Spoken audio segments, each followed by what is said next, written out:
Kakšna je razlika med občutki in psevdoobčutki?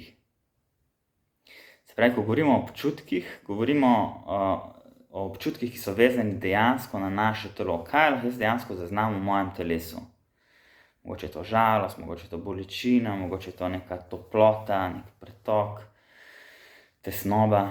Ko govorim pa o psevdoobčutkih, so pa občutki, ki so pomešani z mislimi. Tule že nekako nimam toliko stika s telesom, ampak nekako prihajam iz stika s telesom z mojim načinom razmišljanja in z mojimi interpretacijami.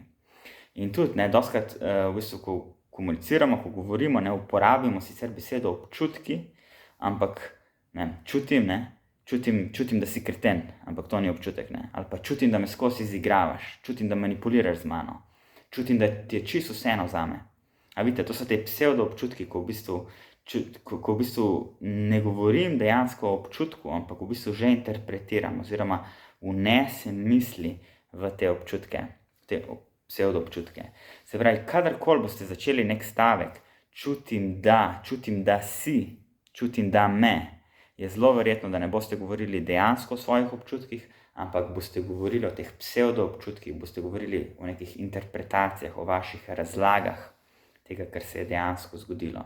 In to se mi zdi spet smiselno, ker je povabilo tega pristopa nenasilne komunikacije, je v bistvu se naučiti uporabljati ta naš človeški organizem oziroma ta komunikacijski aparat in se naučiti razlikovati, kaj je torej moja misel, kdaj si stvari interpretiram, kaj je moja zgodba, kaj so moji občutki, ker občutki so vezani na telo, kako se premikajo in gibajo moji občutki v mojem telesu, kaj so moje potrebe, kaj so moja hrepenenja, kaj so moje konkretne, izvedljive prošnje, s katerimi upam, da bom boljše podprl ta moja hrepenenja in te moje potrebe.